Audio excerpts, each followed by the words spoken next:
Welcome into A to Z Sports Prime Time on this Thursday evening. We have a newest highest paid player in the NFL. We have a new highest paid player in the NFL is what I'm trying to say poorly, and it is in the AFC South. Trevor Lawrence got paid a few hours ago, at least the deal announced a few hours ago, and it is the kind of contract that is going to keep Trevor Lawrence in Jacksonville and as a part of the AFC South competition for the foreseeable future.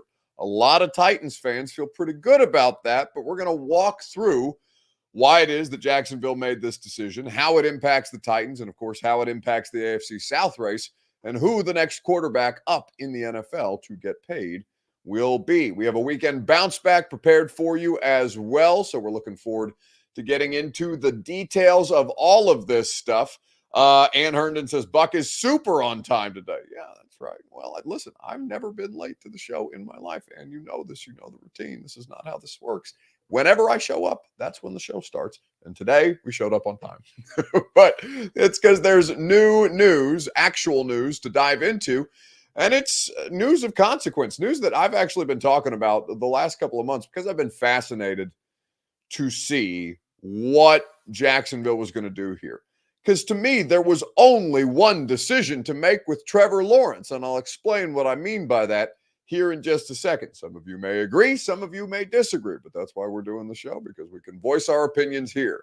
Before we get to any opinion, of course, I need you guys to share the broadcast on Facebook, YouTube, Twitter, and on Twitch. If you're hanging out on Twitter, please retweet the show. It's in the bottom right-hand corner of your screen. If you're on Facebook Live, you can share now to public. That's in the bottom left. And if you're on YouTube, hit that like button.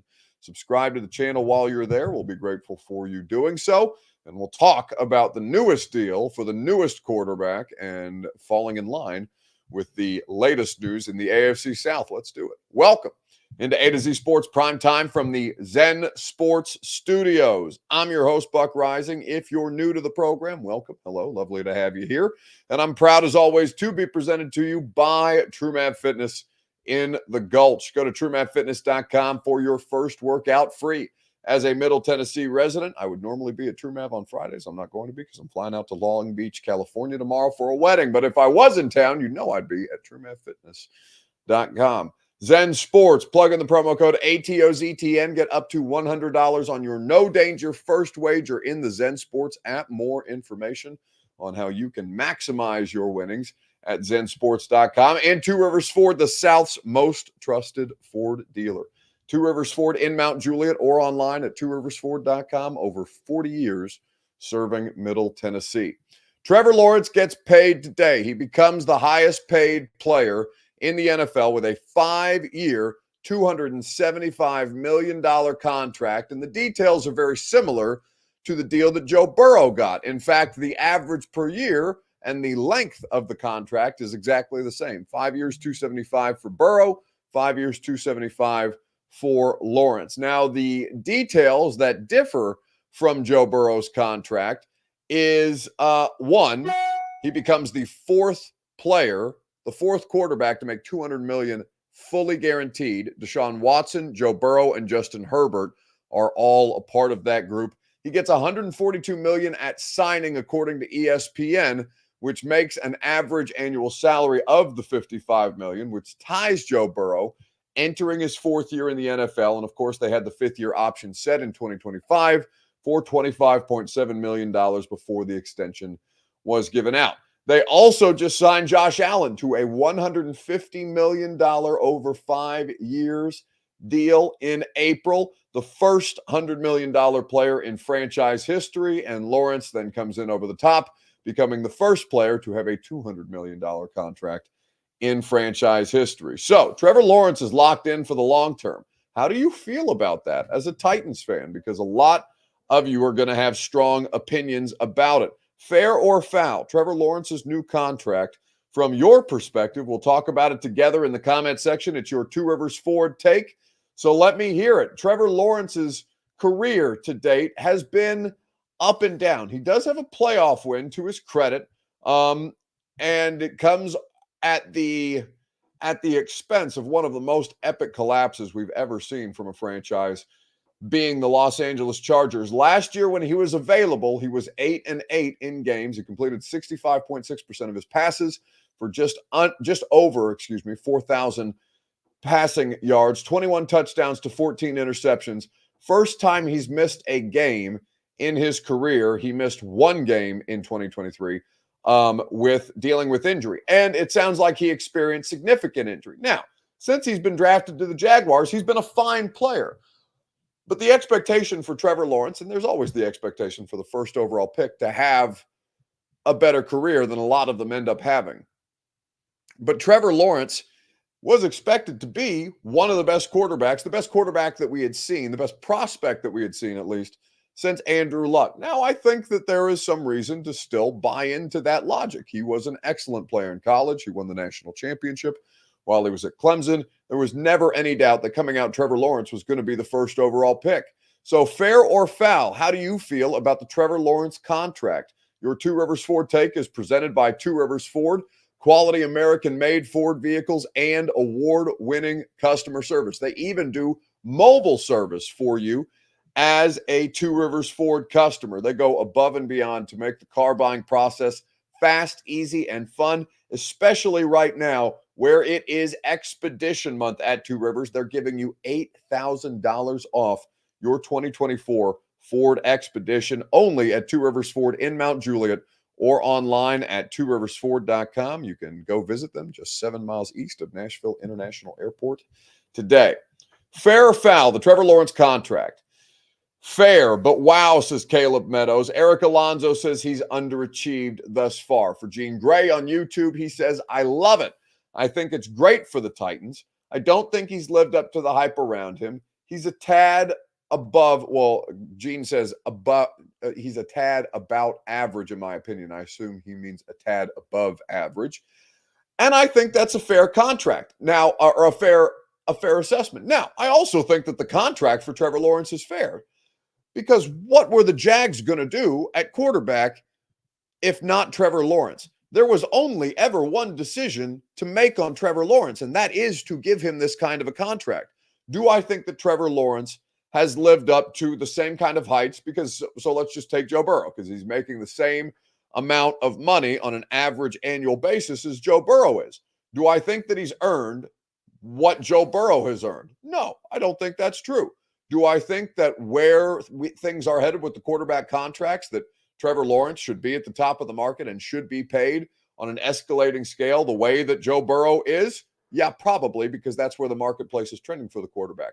Just like Tua. Tua's probably going to make more money. When we get to guys like, hell, Will Levis is not going to be that far into the future, which is something to think about because he's a second-round pick. You don't have that fifth-year option. So that's a huge benefit for Levis, a huge incentive for Levis to be able to prove and improve as the Titans starting quarterback, because he'll hit the market sooner than the rest of the first round picks, Bryce Young, CJ Stroud, who have the fifth-year option at their team's disposal to either pick up or decline. So this impacts the Titans' math not too far into the future if, in fact, Will Levis is the guy.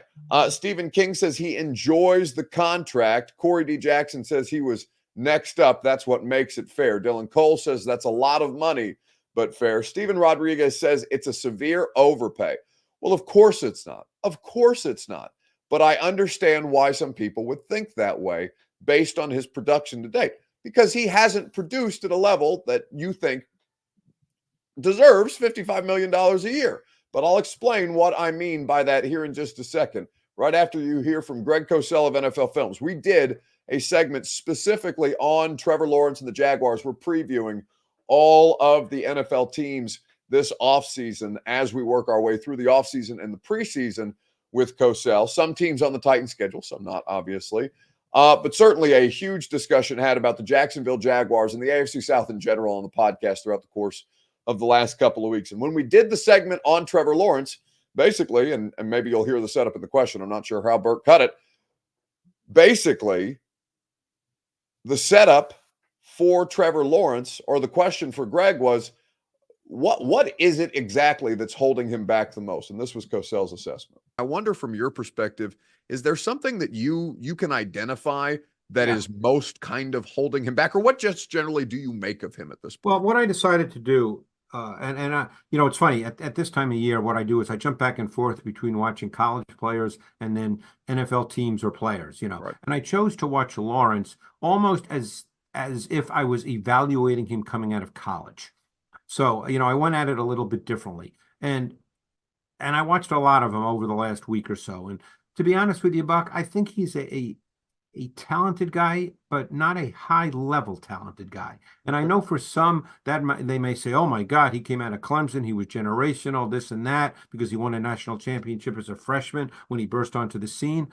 But in evaluating him, as I said, just looking at him, and when you evaluate a quarterback, you have to isolate the quarterback's traits and attributes. And I think he has a good arm, but not a power arm. There were times when his deep balls lost a little energy on the back end. When he has to move in the pocket and reset his platform, his arm strength declines a little bit. I would say that he's much more of a touch and pace thrower who can drive the ball with velocity at times when he's clean in the pocket, but he does not naturally have a power arm. Mm. And one thing I did notice, and this is maybe relates to what you said about wanting to see more, my sense watching him is that he has a tendency to just speed up his process from the pocket when he perceives and feels pressure. Yeah. He just speeds up his mental and physical process. Because, there's a difference between being mobile out of the pocket, which he is, by the way. He's mobile. He's a really good athlete. He throws well on the run, but he's not particularly good at pocket movement, which is a totally separate trait from getting out of the pocket. So there are, I don't want to say weaknesses in his game in that he can't play. You can line up and play with Trevor Lawrence, no question. He's not a bad player, but I just don't know if after 3 years, and again, I'm just evaluating the player, if we look at him and think this guy is a top 3, 4, 5 type. So that's Greg Cosell on Trevor Lawrence. You can check out the full episode on 1045 The Zone's YouTube channel. Hit that subscribe button while you're there. And if you're hanging out on YouTube anyway, as Gene Gray says, y'all hit that like button, which we appreciate. Gene adds, I agree wholeheartedly with Greg. He's slightly above average. And if pay for average is $55 million per year, it's about to get crazy by Levis's deal time. And that's I know it's hard to wrap our heads around as average, working people who are never going to make $55 million a year. All right. Even if my ego and my head get so big that one day I'm aspiring to Stephen A. Smith type of money, even Stephen A's making $20 million a year, right? That's less than half of what Trevor Lawrence is earning. Now, as somebody who is regularly talking about these kind of amounts of money, there is still some sticker shock from time to time, for sure. Still some sticker shock from time to time. But this is just the nature of NFL contracts right now. The money is, I don't want to say that the money is never going to go down because at some point every bubble pops, right? But the NFL marketplace may be the most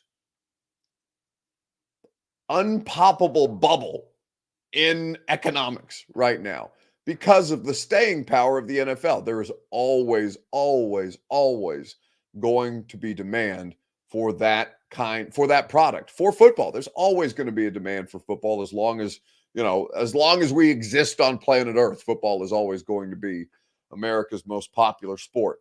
But I think that, it's going to be crazy to think about. By the time CJ Stroud gets ready to get paid, I just smoked my microphone. By the time CJ Stroud gets ready to get paid, quarterbacks are going to be making $65, $70 million a year. And I know at some point people are just going to stop hearing, well, that's what the cost of a quarterback is, because even $55 million a year, Jared Goff's making $53 million a year on an average annual basis. And will they see the entirety of that paycheck? Is Jared Goff actually going to make $53 million a year? Probably not over the course of his deal, because a lot of these guys aren't going to see those deals, but it's still a ton of money. And especially if you're Trevor Lawrence living in a income tax-free state like Florida, that's real money for Trevor Lawrence it's more money for Trevor Lawrence actually than it is for Joe Burrow because of the taxation differences in Ohio and Florida. So the NFL is consistently king. If Levis plays his cards right, and even, is as Trevor Lawrence is, slightly above average, he's going to be in line for one of these paydays. Which brings us to our next question. Who is the next quarterback who's going to cash in? Because there's a couple of different candidates who are in line for contracts. Some guys who are on their first time hitting the second contract, some guys getting their third bite at the quarterback financial apple. Who's going to be the next quarterback to make this kind of money?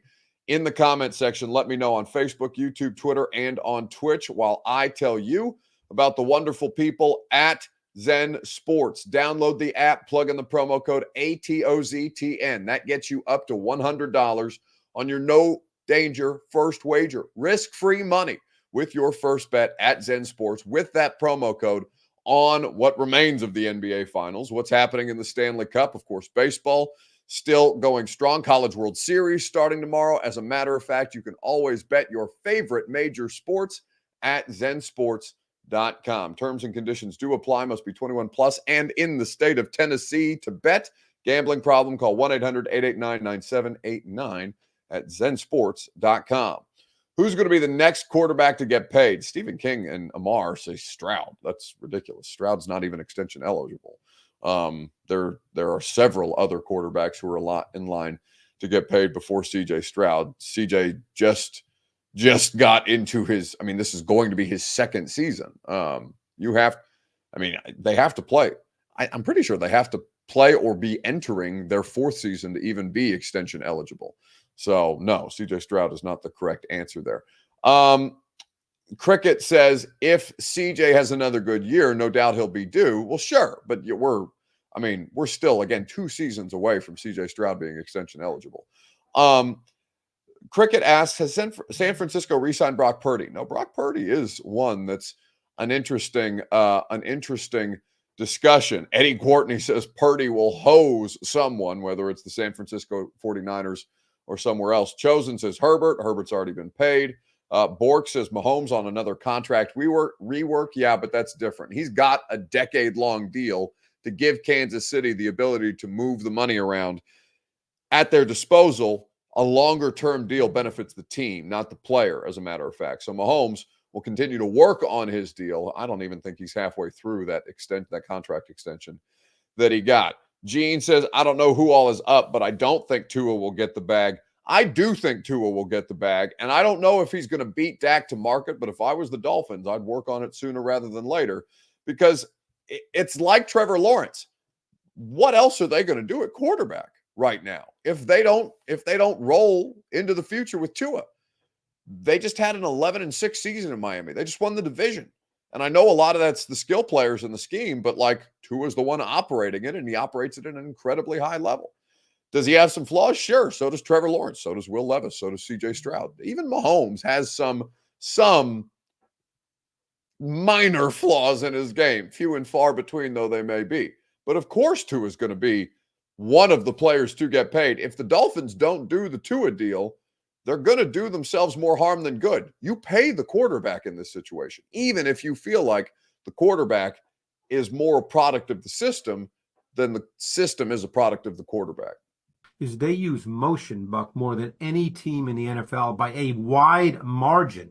So very often, the motion isn't necessarily the receiver who's going to get the ball, although Tyreek Hill, I think at 118 of his targets, and I think he had maybe 170, 180 targets, he was the one in motion. So, but the point of motion as well is motion expands the defense horizontally, and that then creates windows. Because if the defense starts to expand horizontally, there's more space inside. So that's where Mike McDaniel, with his such extensive use of motion, far more, let's say, than the Niners, who still are a heavy motion team, but McDaniel has really expanded the deployment of motion And that really helps to create those windows that really define the throws for Tua. And he has such as I said, such an innate feel and natural understanding of some of those throws. If I would have stopped the tape as he's starting his delivery, Buck, and then you were sitting with me, and I'd say, hey, he's going to throw it to Hill. Hill hasn't even begun his break yet, and it looks like Tua's throwing it right to the underneath defender. I mean, that's what he's really, really good at. But you made a great point, and it's worth exploring. The idea of scheme and quarterback. There's the way a lot of coaches look at quarterbacks as they evaluate them even coming out of college is, yes, one, can he play within the scheme effectively? But can he also play outside of structure? Because there's a feeling that that is becoming more and more essential in the league. That's not Tua's game. Tua is a rhythm timing player. He's got incredibly quick feet on his drop. He's got a really compact delivery. His ball placement in the short to intermediate area, and as I said, he throws a great fade ball, is really good, and maybe as good as any quarterback in the league throwing those kinds of throws. But he doesn't give you much beyond that. And I don't want that to be a negative statement. I'm saying he can't really make outside of structure plays. Now, he'll make a couple. Every quarterback does, but that's not really his game. He's not going to really beat you. So that's Greg Cosell talking about Tua on the latest episode of The Install. Now, a quick update, because we do have breaking news. It's not just Trevor Lawrence. Calais Campbell is signing with the Dolphins. According to Ian Rappaport of the NFL Network, that just came out now. Quote from @RapSheet: homecoming, longtime Pro Bowl defensive end Calais Campbell, one of the biggest name free agents available, is expected to sign with the Dolphins, per me and Tom Pelissero, back at home for the U superstar. So he played at Miami, of course. He's 37 years old. He was still pretty excellent last year for the Atlanta Falcons. I would have liked to see the Titans explore that kind of additional depth, especially because the Tavondre Sweat thing is, I don't know. It's probably too early for me to be this concerned about the nose tackle, the second round pick, but I don't know.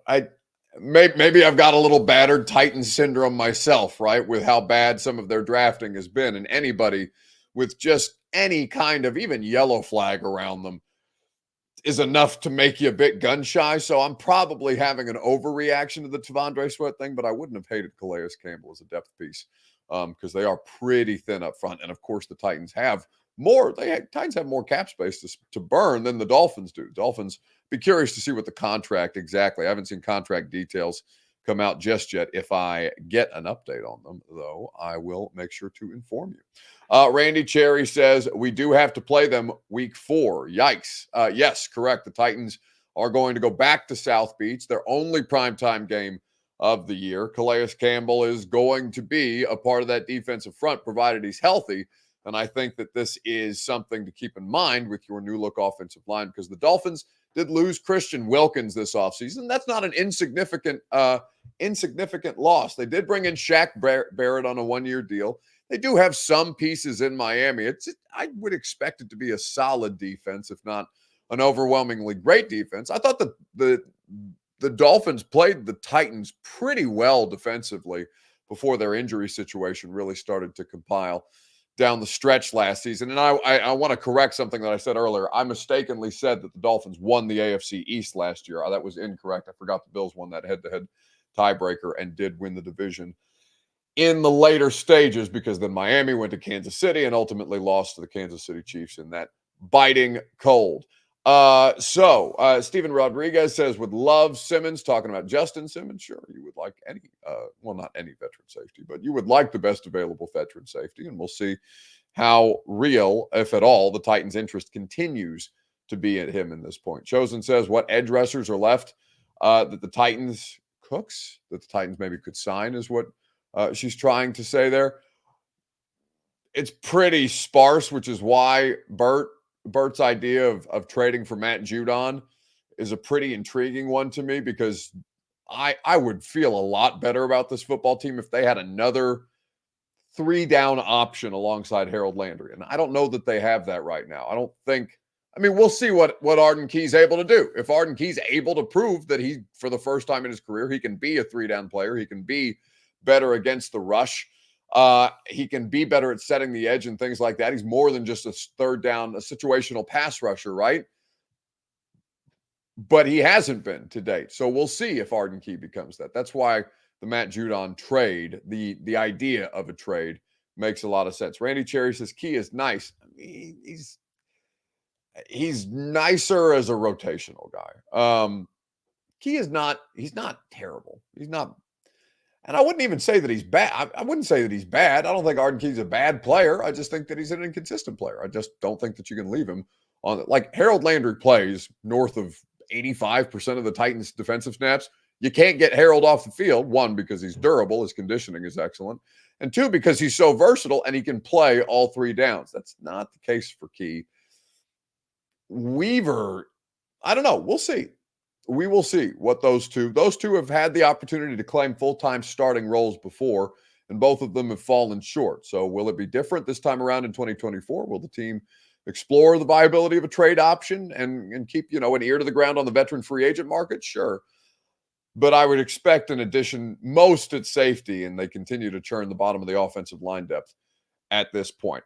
So Arden Key is decent, says Eric Alonso. Yeah, I would say Arden is decent. Arden is a decent football player to date. Can he be more than that? We'll have to wait and see this season.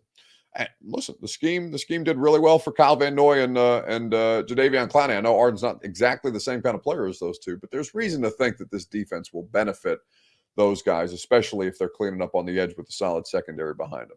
All right, weekend bounce back. Let's get to the party in sports, the person in sports who needs to bounce back the most on Facebook, YouTube, Twitter, and on Twitch. Let me hear it in the comment section. We'll talk about it together right after I remind you that the Primetime program is made possible by the Ashton Real Estate Group of RE/MAX Advantage. Go to GaryAshton.com. Get the Intel Edge you need to succeed, the Intel Edge that you cannot sell without at GaryAshton.com, the official real estate agent of the Nashville Predators and of the A to Z Sports Primetime program, GaryAshton.com.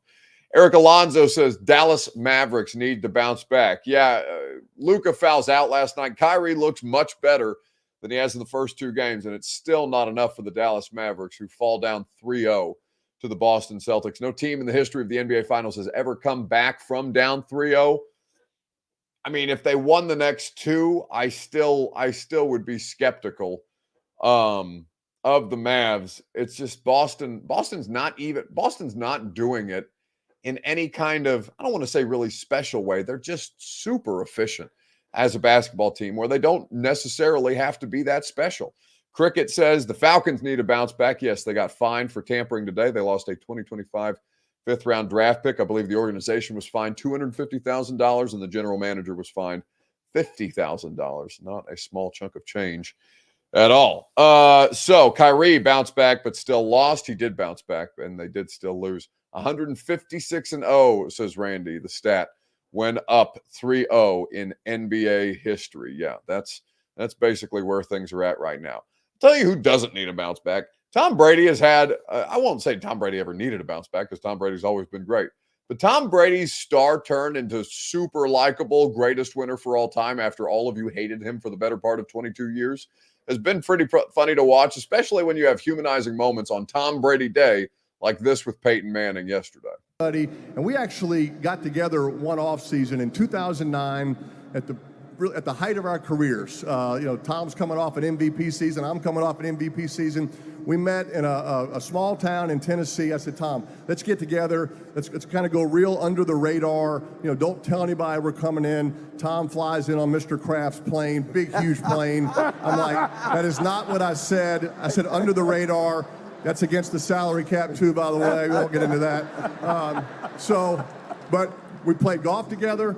We lifted weights together. We threw routes together with these high school receivers. We took their phones away, and we said, if you tell anybody that Tom Brady and I are working out together and that we're friends, we're going to kill all of you. So, but it was fascinating to see his work ethic, and we really picked each other's brains, not, giving away all of our secrets, but we were kind of challenging each other to get better. It was a fascinating 2 days for me. So that's Peyton Manning, Tom Brady, and Mike Tirico taking part in Tom Brady Day, which the Patriots celebrated in incredible fashion. You had Jay-Z introducing Tom Brady stopping in the middle of Jay-Z's set to rap along with him. One of the most inspiring football speeches I think I've ever heard from anybody. Tom Brady delivered yesterday as a part of his Patriots Hall of Fame induction. It was pretty crazy to see all that play out online. That's going to do it for us tonight. That's going to do it for us this week. We already did the 615 Sessions podcast.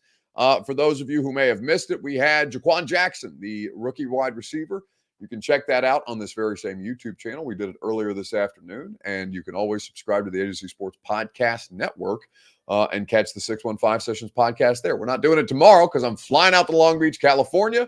We are going to Ron Slay's wedding. Bert, myself, Brent Doherty, Don Davenport, Ramon Foster. That's going to be the whole crew from at least the radio station from 104.5 The Zone out there attending Ron Slay's wedding. It's going to be a big to-do. I'm sure there are going to be many Tennessee legends. Lucas has all kinds of FOMO because we had to leave him here at home because somebody has to host the radio show for me tomorrow. So when I next see you, it will be, I guess, Bert, we're doing a show Sunday when we come back from Long Beach, California. Bert's not going to be very happy about that on Father's Day, but we're probably going to do a show that Sunday night. So I will see you Sunday night with a hungover Bert in tow when next we meet. Have a great weekend. Enjoy yourselves, and I'll talk to you guys then. Enjoy Lucas and Jackson tomorrow on the radio show because your boy's out for the weekend. Go home! Go home! Go home! You're embarrassing Nashville! Go home!